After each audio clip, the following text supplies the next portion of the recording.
Hello दोस्तों, स्वागत है आपका आपके यूट्यूब चैनल दीक्षा अकादमी में। और आज हम शुरू हुए हैं इस मंथ की करंट अफेयर के साथ। और ये क्वेश्चन है जो आपको आने वाले किसी एग्जाम में देखने को जरूर मिलने वाले हैं भाई। तो इन क्वेश्चनों को आपको इग्नोर नहीं करना है। इन क्वेश्चनों को आपको जरूर अपनी डायरी में, जो करंट अफेयर की डायरी है, उसमें नोट करके चलना है। क्योंकि जो कोई चीज हम नोट कर लेते हैं वो हमारे याद रह जाती है भाई। ठीक है, तो चलिए पहला क्वेश्चन क्या है। पहला क्वेश्चन है कि बांग्लादेश कोलंबो सुरक्षा सम्मेलन यानी कि सीएससी का पांचवा सदस्य बन गया।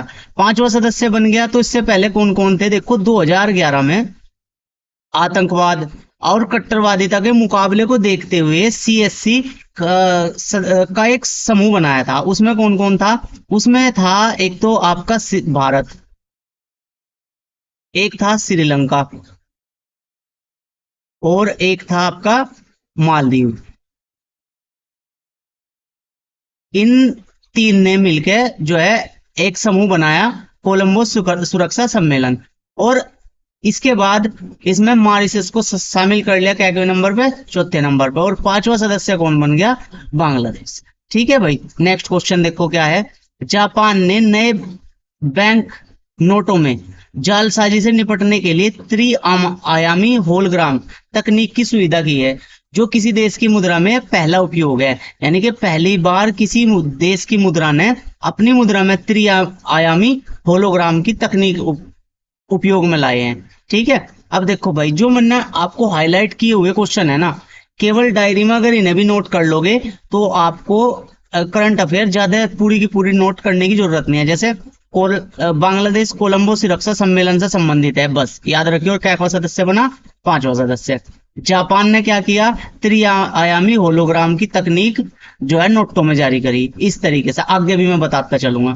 देखो क्या है नेक्स्ट क्वेश्चन। क्वेश्चन नंबर 3 है, भारत मंगोलिया संयुक्त सैन्य एक्सरसाइज या अभ्यास नोमेडिक एलिफेंट का 16वां संस्करण नेमेडिक एलिफेंट का 16वां संस्करण 3 जुलाई को उमरोई मेघालय में हुआ। बस ए इससे यहां जोड़ दो कि नोमेडिक एलिफेंट जो एक्सरसाइज है वो कहां हुई? मेघालय में, उमरोई में। और किस किस के बीच है? भारत मंगोलिया के बीच है। बस इतना याद रखो और कुछ भी याद करने की जरूरत नहीं। ठीक है, 3 जुलाई से है 16 जुलाई तक चली। उसके बाद नेक्स्ट क्वेश्चन, भारत के पूर्व बल्लेबाज गौतम गंभीर को 9 जुलाई को भारतीय क्रिकेट कंट्रोल बोर्ड यानी कि बीसीसीआई द्वारा भारतीय क्रिकेट यानी कि भारतीय पुरुष क्रिकेट टीम का मुख्य कोच नियुक्त किया। तो गौतम गंभीर को क्या बनाया? कोच। कहीं का बनाया भाई? गौतम गंभीर किससे संबंधित है? क्रिकेट से, तो क्रिकेट का ही बनाया होगा कोच। ऐसा तो है नहीं उसे फुटबॉल का बना दिया होगा। तो गौतम गंभीर कहीं का कोच बना? पुरुष क्रिकेट टीम का। नेक्स्ट क्वेश्चन क्या है, सुधारवादी उम्मीदवार मसूद पोजेस्कियान को ईरान का राष्ट्रपति चुना गया। बस ये लाइन याद रखनी है आपको कि पोजेस्कियान को ईरान का राष्ट्रपति बनाया। और कितने मतों से, कितने परसेंट मत मिले थे? 53.3% मत मिले। उनके कट्टरवादी रूढ़िवादी प्रतिद्वंदी कौन थे? सईद जलीली। ठीक है, कितने उसे कितने परसेंट मिले? 44.3%। ये याद रखिए। देखो, हमें तो पूरी चीजें बतानी पड़ा, लेकिन डायरी के में नोट करने के लिए जो मैंने हाईलाइट कर रखे हैं ना, वही कर लो। जैसे मैं आपको एक्स्ट्रा में बता दूं, हेमंत सोरेन मुख्यमंत्री बन गया। अब हेमंत सोरेन कहाँ के बने होंगे? पहले कहाँ के थे? झारखंड के। बस याद हो गया। चलो, लेकिन इस क्वेश्चन को देखते हैं। झारखंड मुक्ति मोर्चा के कार्यकारी अध्यक्ष हेमंत सोरेन ने 4 जुलाई को झारखंड के मुख्य पद की शपथ ली। और मुख्यमंत्री के रूप में हेमंत सोरेन का एक कार्यकाल है तीसरा। हाल ही में क्या हुआ था?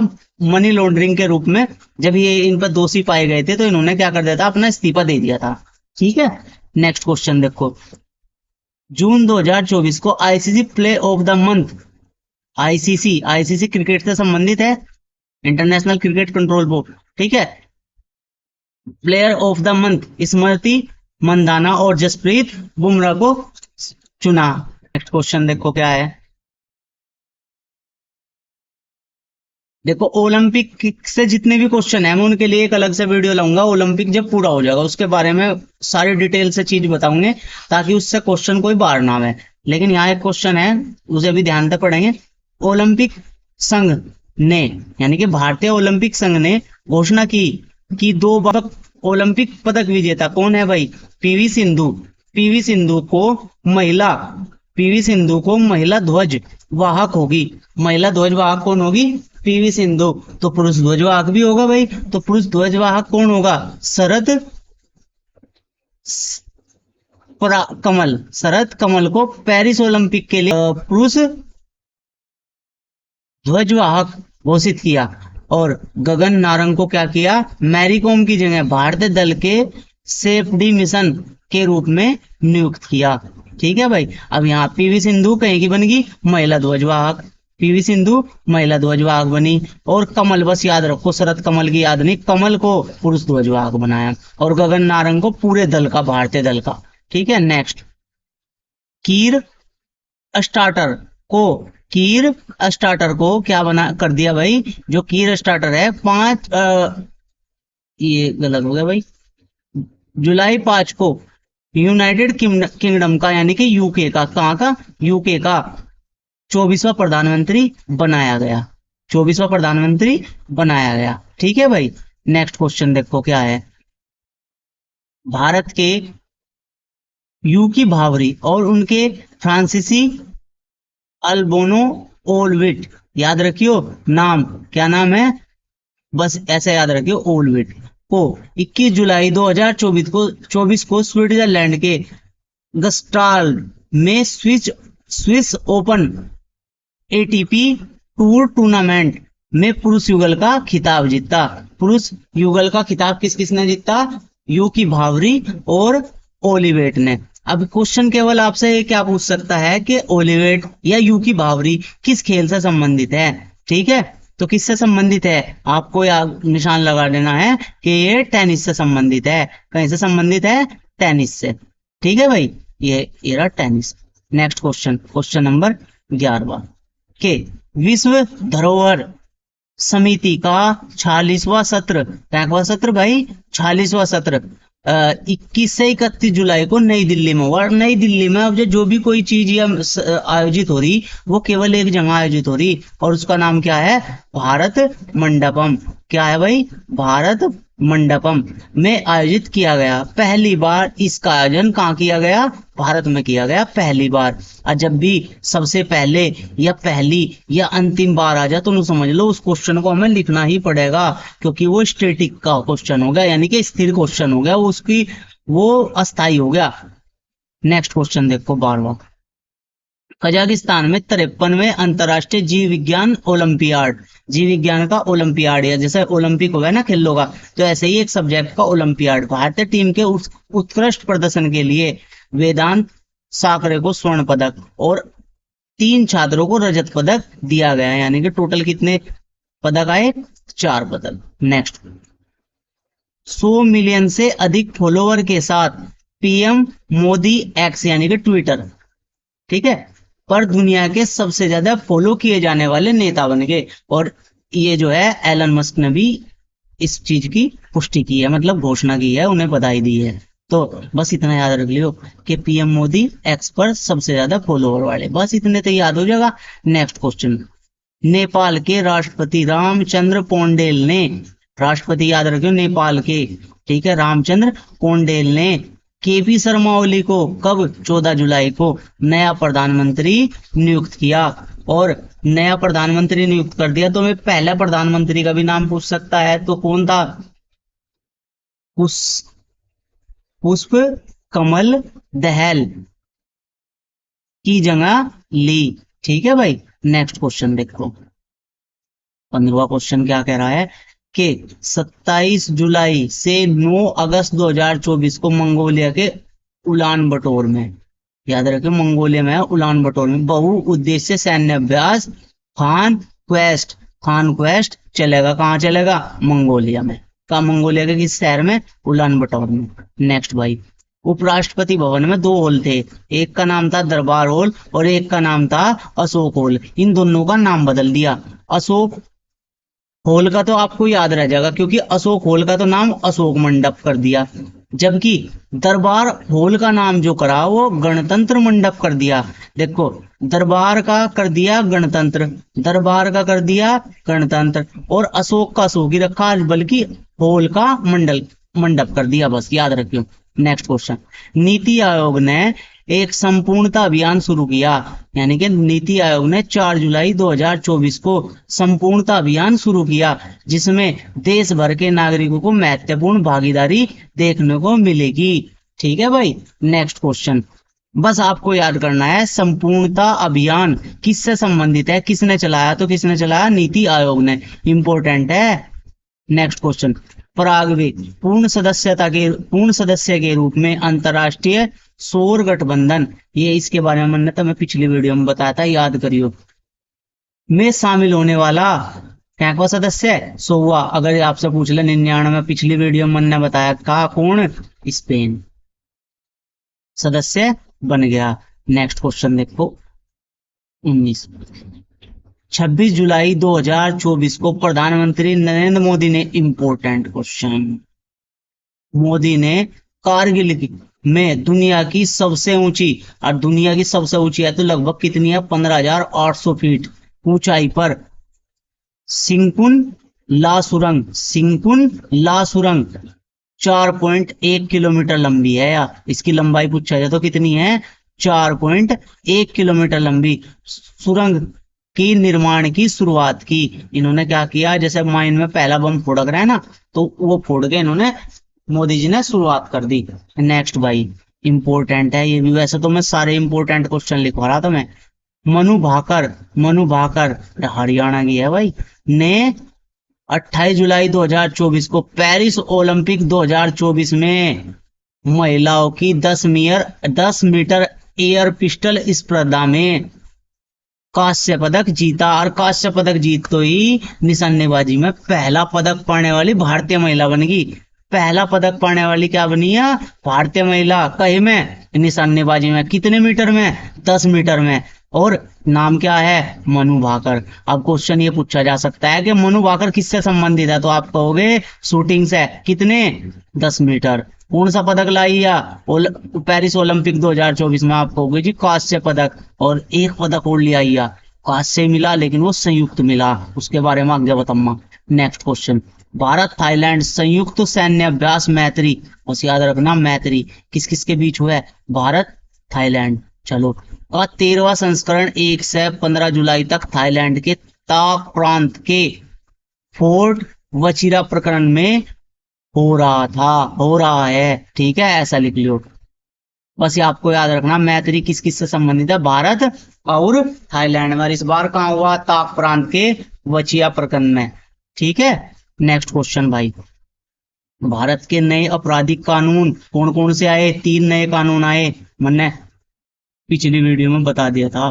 भारतीय न्याय संहिता 2023, भारतीय नागरिक सुरक्षा संहिता 2023, तीसरा क्या है, भारतीय साक्ष्य अधिनियम 2023 1 जुलाई 2024 से लागू हो गए।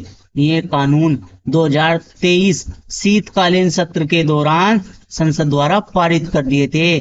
ठीक है। नेक्स्ट क्वेश्चन, भारतीय कैडर के 1988 बैच के IAS अधिकारी मनोज कुमार सिंह, बस याद रखो मनोज कुमार सिंह। इतना तो पूछा नहीं जाता, लेकिन ये याद रखने के लिए कि उत्तर प्रदेश के हैं, 1988 बैच के हैं। नाम क्या है, मनोज कुमार सिंह को उत्तर प्रदेश का मुख्य सचिव नियुक्त कर दिया, उत्तर प्रदेश का मुख्य सचिव नियुक्त कर दिया। ठीक है। और उन्होंने किसका स्थान लिया, दुर्गा शंकर मिश्रा का स्थान लिया। Next question, lieutenant general NS राजा सुब्रमण्यम याद रखिए बस, ने भारतीय सेना अध्यक्ष के रूप में नियुक्ति ग्रहण करी। कब नियुक्ति ग्रहण करी, 1 जुलाई को। नेक्स्ट, डिक स्प्रू ने नीदरलैंड के नए प्रधानमंत्री के रूप में नियुक्ति या शपथ ली, या तो नियुक्त हो गए में डिक सूप नीदरलैंड के प्रधानमंत्री। नेक्स्ट देखो, जो मैंने पहले भी बता दिया था मैं, मनु भाकर। क्या है भाई, मनु भाकर ने 30 जुलाई को, यानी कि परसों 30 जुलाई को इतिहास रच दिया। क्या रच दिया? एक इतिहास तो रचा उन्होंने 10 मीटर एयर पिस्टल राइफल में, एयर पिस्टल में 10 मीटर में निशानेबाजी में कौन सा पदक लाई? में कांस्य पदक लाई। और कांस्य पदक लाने वाली कौन सी महिला? पहली भारतीय बन गई। और जब पहली भारतीय बन गई तो वो क्वेश्चन कहीं में चला गया, स्टैटिक जीके में, जैसे कि पहली प्रधानमंत्री, है ना, इस तरीके का वो क्वेश्चन बन गया।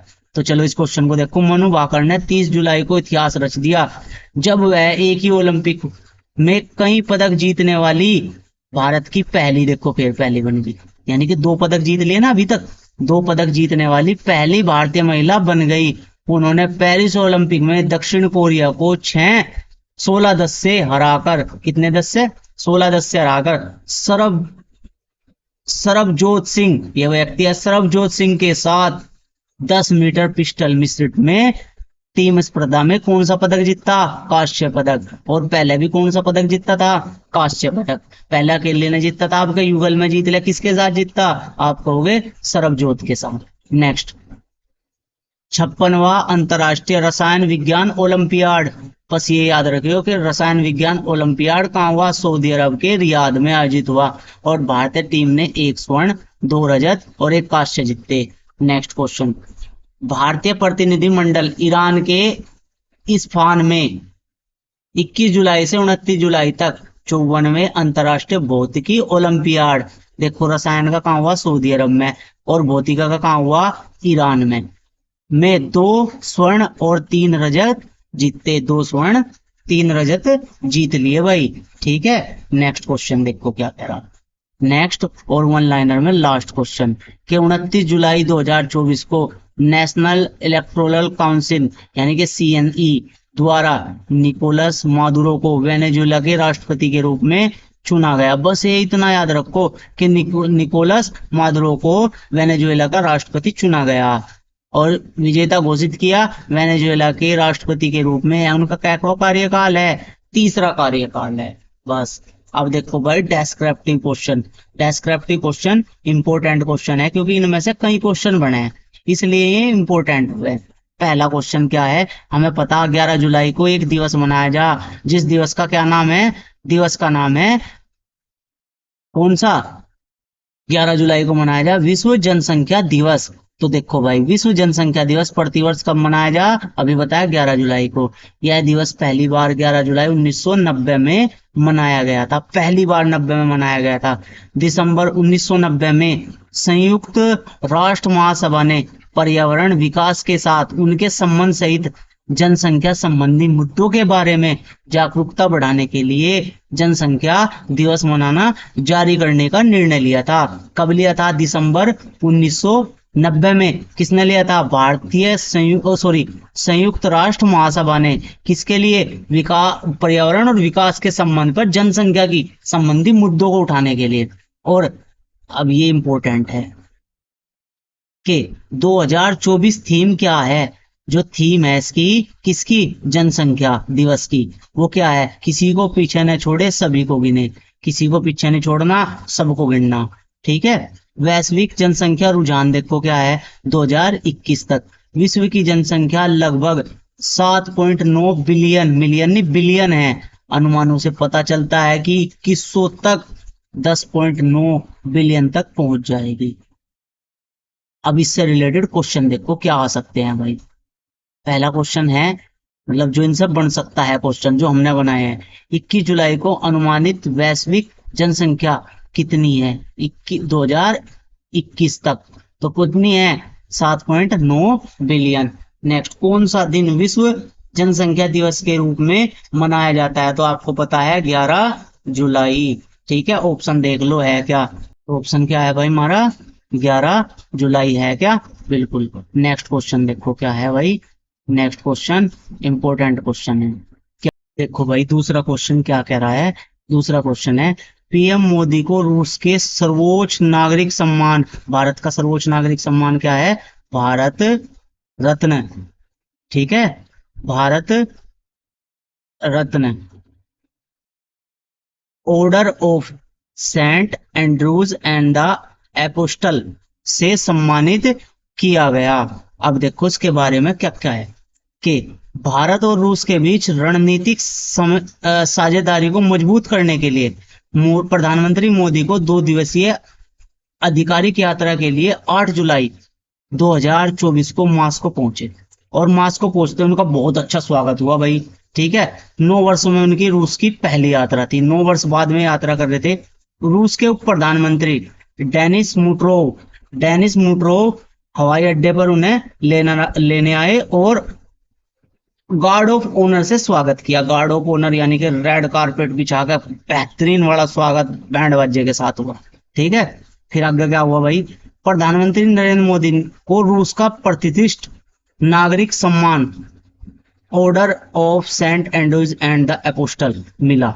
यह पुरस्कार 9 जुलाई 2024 को मार्को कैमलिन के सेंट कैथोलिक हॉल में एक समारोह में रूसी राष्ट्रपति सब जाना लगे भाई से तो पूर्ण है, व्लादिमीर पुतिन द्वारा प्रदान किया गया।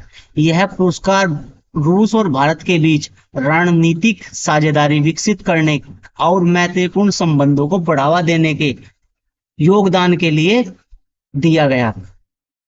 ये जो सम्मान था मोदी को 2019 में ही इसकी घोषणा कर दी गई थी कि ये सम्मान मिलेगा, लेकिन भौतिक रूप से कब दिया गया, 9 जुलाई 2024 को। अब क्वेश्चन ये पूछा जा सकता है कि वहां का यानी कि रूस का सर्वोच्च नागरिक सम्मान कौन सा है, तो क्या है, Order of Saint Andrews and the Apostle इसकी स्थापना कब करी थी, 1698 में। किसने करी थी, जार यानी कि वहां का शासक पीटर द ग्रेट द्वारा। इससे रिलेटेड क्वेश्चन क्या है भाई कि जुलाई 2024 में अपनी यात्रा के दौरान मोदी को प्राप्त रूस के सर्वोच्च नागरिक सम्मान का नाम क्या है, तो सेंट जॉर्ज का आदेश, बिल्कुल भी नहीं। सेंट एंड्रूज द एपोस्टल का आदेश ये है, बिल्कुल भाई। ठीक है, चलो नेक्स्ट क्वेश्चन देखो भाई। अभी आपने देखा होगा 2-3 दिन पहले ही राष्ट्रपति ने 9 राज्यों के राज्यपाल की नियुक्ति कर दी, यानी कि उनके कुछ तो चयन करे, कुछ नई नियुक्ति करी। तो उन्हें देखेंगे, क्योंकि जो अब जो एग्जाम होंगे ना उनमें भी बहुत क्वेश्चन पूछे जाएंगे, खासकर जो यूपी पुलिस का एग्जाम है ना और रेलवे के जो एग्जाम होने वाले हैं एएलपी का, उनमें जरूर पूछे जाएंगे। जो नई नियुक्ति है वे जरूर पूछा है भाई। तो देखो क्या है कि राष्ट्रपति ने 9 राज्यों के नए राज्यपाल की नियुक्ति करी। क्या है, 28 जुलाई को करी। पंजाब के राज्यपाल और चंडीगढ़ केंद्र शासित प्रदेश शासक के रूप में श्री बनवारी लाल पुरोहित का इस्तीफा स्वीकार कर लिया गया। भाई पंजाब और चंडीगढ़ का जो केंद्र शासित प्रशासक है उसका बनवारी लाल पुरोहित थे, उन्होंने इस्तीफा दे दिया। इस्तीफा देते हुए चर्चाएं चली और नई नियुक्ति हुई। कैसी कैसी नियुक्ति हुई, चलो मैं डायरेक्टली बताता हूं मैं तुम्हें। क्या है, श्री हरिभाऊ किशन राव बागड़े, बस याद रखियो, बागड़े राजस्थान। बागड़ कहाँ है, राजस्थान में, बस इतना याद रखियो। वर्मा तेलंगाना, वर्मा यानी कि जिष्णुदेव वर्मा तेलंगाना में। ओम प्रकाश माथुर सिक्किम, यानी कि माथुर कहाँ है, सिक्किम, बस ऐसा याद रखो। बागड़े राजस्थान, यानी कि बागड़ राजस्थान में है, वर्मा तेलंगाना में, माथुर सिक्किम। और संतोष कुमार गंगवार झारखंड से संबंधित है, यानी कि संतोष कुमार गंगवार राज्यपाल कहाँ के बनाए गए, झारखंड के। और रामेन डेका कहाँ का, छत्तीसगढ़ का। विजय शंकर मेघालय के। और राधा कृष्णन महाराष्ट्र के। इससे पहले में झारखंड के राज्यपाल थे और तेलंगाना का अतिरिक्त प्रभार सौंपा हुआ था उन्हें। तो राधा कृष्णन कहाँ के बना दिए राज्यपाल, महाराष्ट्र के। गुलाबचंद कटारिया पंजाब के। और चंडीगढ़ केंद्र शासित के प्रशासक पहले कहाँ के थे, असम के, याद भी रखियो। उसके बाद लक्ष्मण प्रसाद आचार्य असम के, ऐसा आचार्य ऐसा असम, याद रखियो, ऐसा आचार्य ऐसा असम के राज्यपाल। और मणिपुर के राज्यपाल का अतिरिक्त प्रभार किसे सौंपा गया, आचार्य को। और पहले सिक्किम के राज्यपाल थे।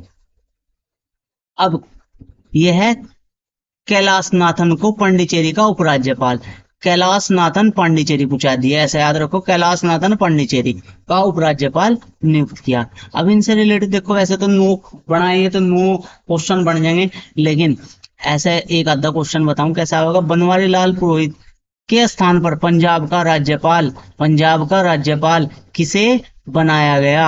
तो किसे है भाई, बस इतना याद रखो, पंजाब का राज्यपाल किसे नियुक्त किया गया? तो श्री गुलाबचंद कटारिया है कहीं को, ये रहा श्री गुलाबचंद कटारिया। ठीक है भाई। नेक्स्ट क्वेश्चन देखो, इंपॉर्टेंट क्वेश्चन है भाई। इंपॉर्टेंट क्यों है? कि असम के ओम राजवंश का संबंध किससे है, याद रखियो। असम के मोईदाम क्या है, एक तरह का कब्रिस्तान है, को सांस्कृतिक श्रेणी में भारत का 43वां विश्व धरोहर स्थल घोषित किया। इसके बारे में देखो क्या है। 21 से 31 जुलाई 2024 को नई दिल्ली में यूनेस्को की 46वीं विश्व धरोहर समिति की बैठक हुई और पहली बार भारत में हुई। अभी मैंने आपको वन लाइनर में बताया। समिति के सत्र के दौरान असम के अहोम राजवंश के मोईदाम को आधिकारिक तौर पर सांस्कृतिक श्रेणी में भारत का 43वां विश्व धरोहर स्थल घोषित कर दिया। यानी कि भारत में विश्व धरोहर स्थल अब कितने हो गए, 43। ये 700 साल पुराना टीला दफन स्थल है। टीला दफन स्थल यानी कि कैसा, जहां दफनाए जाते हैं मुर्दे, यानी कि कब्रिस्तान। ठीक है, ऐसा समझो। पिरामिड अहोम शासकों के समृद्ध इतिहास और स्थापत्य प्रतिभा को दर्शाता है। यानी कि एक स्थापत्य कला है किस शासकों की, अहोम शासकों की। मोईदाम रणनीतिक रूप से असम के पटकाई पर्वतमाला की तलहटी में है, पर्वतमाला में है, और उसमें ताई अहोम का शाही कब्रिस्तान शामिल है। किसका, ताई अहोम एक शासक था का शाही कब्रिस्तान शामिल है। नेक्स्ट, सांस्कृतिक श्रेणी के तहत यूनेस्को की विश्व विरासत सूची में जगह बनाने वाला पूर्वोत्तर का पहला सांस्कृतिक स्थल है। पूर्वोत्तर भारत का पहला सांस्कृतिक स्थल है क्या, कौन सा बताओ? मोईदाम। कहाँ है, असम में है, और यूनेस्को ने इसे कैकवा विश्व धरोहर स्थल घोषित कर दिया, 43वां यानी कि 43वां। चलो इससे क्या है क्वेश्चन देखो। पूर्वोत्तर का कौन सा सांस्कृतिक स्थल श्रेणी के तहत यूनेस्को की विश्व विरासत सूची में शामिल होने वाला पहला स्थल बन गया, यानी कि पूर्वोत्तर भारत का? तो कौन है, मोईदाम है क्या, मोईदाम इंग्लिश में लिखा जाएगा मोईदाम। नेक्स्ट, किस राजवंश से संबंधित था, यानी कि किस राजवंश से मोईदाम का निर्माण हुआ? तो आपको बता देता मैंने, लिखवा भी दिया था, अहोम राजवंश से। ठीक है। अब इस महीने की कुछ पुस्तकें हैं, 3 पुस्तकें इंपोर्टेंट है। पहला क्या है, हाउ टू बी हैप्पी, किसने लिखी, रस्किन बॉन्ड। दूसरी है hold on to your dreams, a letter to young friends, तो ये अभी किसने लिखी, रस्किन बॉन्ड ने। ठीक है। तीसरी और इंपॉर्टेंट, नाइट वॉच किसने लिखी, जेने एनी फिलिप्स ने। ये याद रखियो भाई। ठीक है भाई। और यह वीडियो आप अपने उन दोस्तों को भी पहुंचाया करो जो आपकी साथ साथ तैयारी कर रहे हैं। ठीक है, ये नहीं है कि अपने तक देखी और सीमित कर दी, लिंक सेंड कर दे करो, कोई दिक्कत नहीं। वैसे भी तो बहुत सारी चीजें आप एक दूसरे को सेंड करो, ये वीडियो भी सेंड कर दिया करो, क्या दिक्कत हो रही तुम्हें? ठीक है, चलो भाई मिलते हैं नेक्स्ट वीडियो में, तब तक के लिए बाय बाय, टेक केयर, जय हिंद, वंदे मातरम।